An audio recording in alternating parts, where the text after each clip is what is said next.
Hello, welcome to Ennara Reacts and another Friday Funnies to start your weekend off with a giggle. And I'm watching another one from Sarah Millican. And this one is birthday rules. See what she considers birthday rules. At Christmas, pretty much everybody in this room will get one slightly shitty Christmas present, just slightly shitty Christmas present. Usually for somebody who doesn't know you very well. And you look at it and you think, how did they? Why did they? What the fuck is a pomander? I have no idea what a Now, last pomander Christmas, my is. shitty Christmas present was off my fella. Exactly. And it was a long-handled metal shoe horn. Your guess is as good as mine. Now, if you get your shitty Christmas present off your Auntie Brenda, you have to go, thanks very much, Auntie Brenda. I'll be able to put my shoes on from a great height now. But the joy of it being off your partner is you're allowed to go, what the fuck is that? Which is what I did. And he said, you asked for it. I said, Really? no, I bloody didn't. And this is where I found out something quite adorable about my fella. All year round, whenever I mention something like, fancy that DVD, I might get myself that book, he makes a note of it in his phone. And when it comes to Christmas or birthdays, he picks a couple of things off the list and he buys me them as presents, which I just think is adorable. But it did mean that when I said to him, It's when did thoughtful. I ask for a long-handled metal shoehorn? He said, August the 8th. That's specific.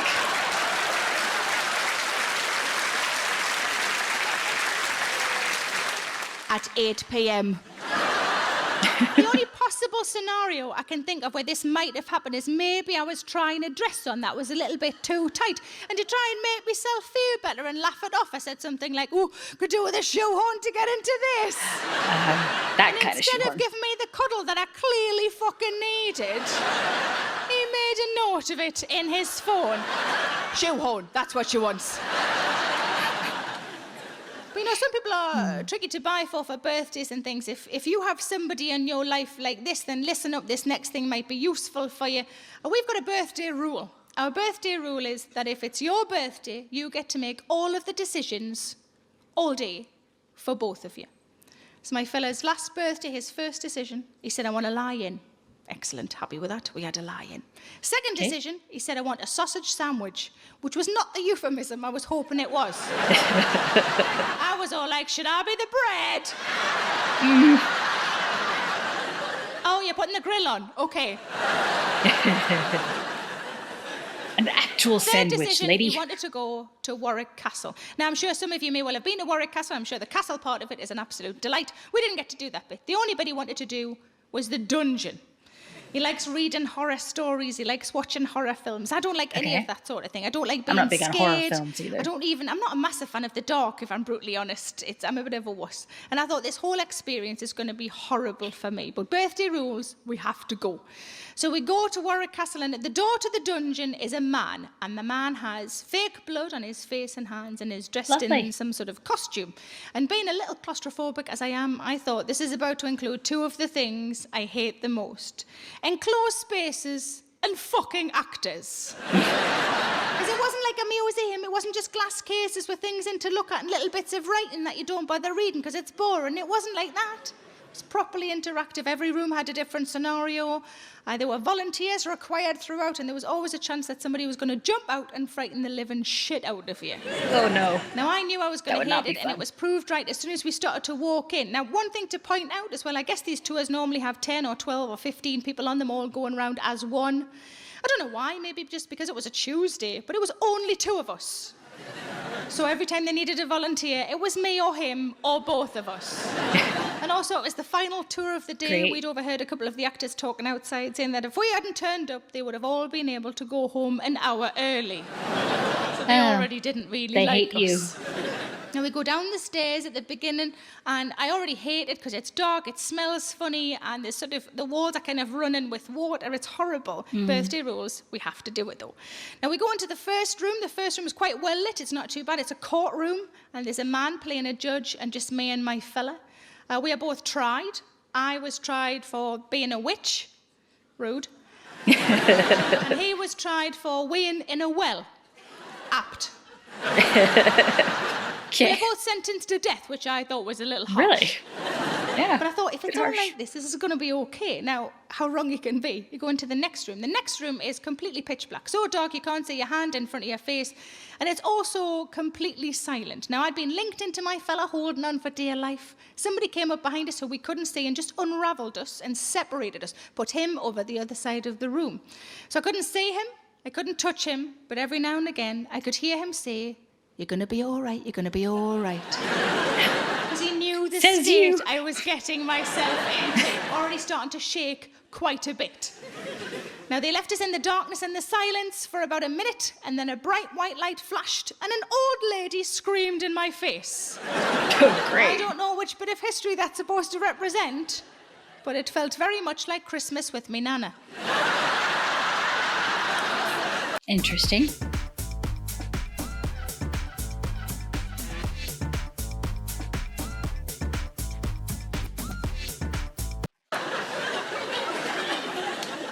We go in another couple of rooms. They're quite scary, but not too bad. One of the scariest parts of the whole experience is just a corridor between one room and the next.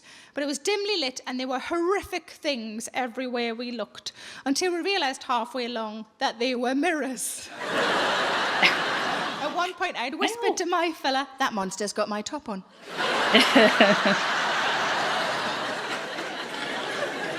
We go in the final room. The final room is a hospital room. There is a bed with a body on it, and the body I've already clocked is a dummy, so it doesn't mean it can't move, but at least it's not going to jump out at me. Right. And a man walks in and addresses us both. And he says, "I'm not the doctor."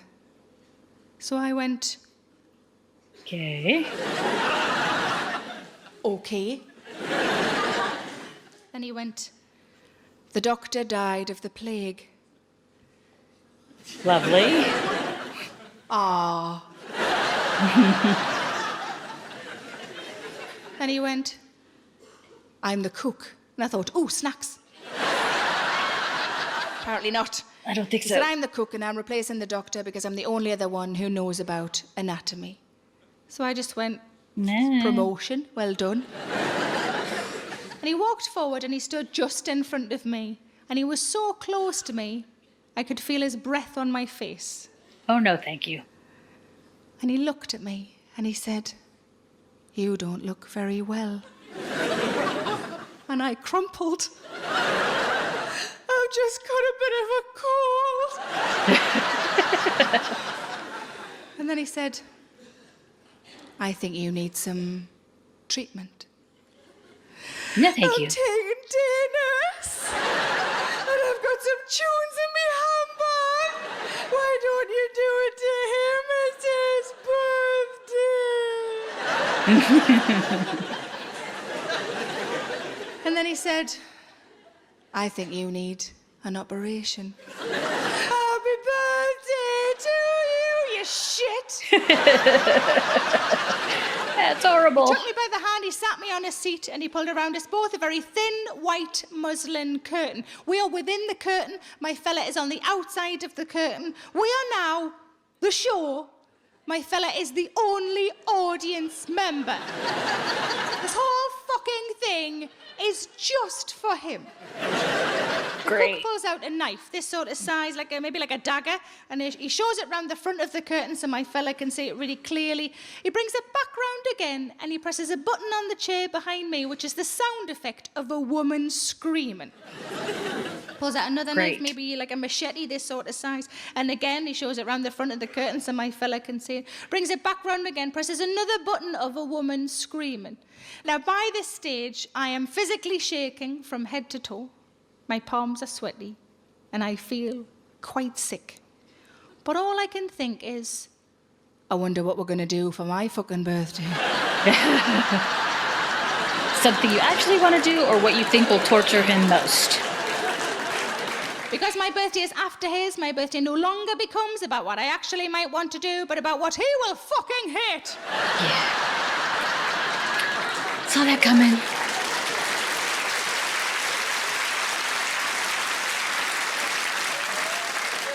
The cook pulls pulls out the final weapon as a scythe, huge like this. And again, he shows it round the front so my fella can see. He brings it back round again and presses the most blood-curdling scream of all. And I thought, I know this is fake, but I wonder what the expression on my fella's face is right now. And I could see him very clearly through the curtain. I looked at his face, and he was checking his phone for text messages. Oh, no.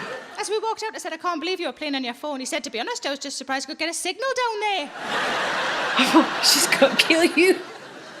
We got in the car to go home. I said, you know what we're going to do for my birthday? He said, no, I don't. What are we going to do for your birthday? I said, you know what we're going to do for my birthday? He said, I don't. What are we going to do for your birthday?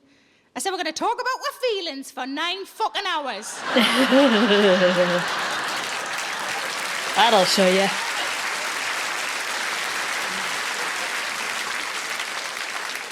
As it happens, that's not what we did. My birthday rolled around a month later, and all I really wanted to do was wander around John Lewis. It's me happy place.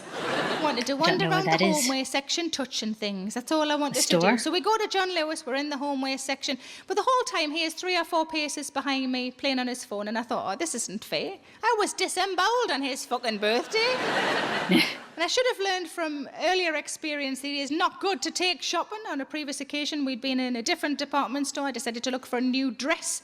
I picked 3 to try on, and I parked them. You know, you can park your fella either at the shoes, because there's seats there and they like that, or you can park them at the fitting room, because then there's sometimes another fella there and they can make a little friend. Like a play date. So I parked him at the fitting room. I took 3 dresses in to try on. I came out after each one to show him. After the first one, I said, what do you think of this one? And he went, it's all right. Keep pumping out compliments like that and we'll not get this big head back in the fucking car. Went back in, came back on the second one. I said, this is the second one. What do you think of this one? And he went, it's nice. I feel so pretty.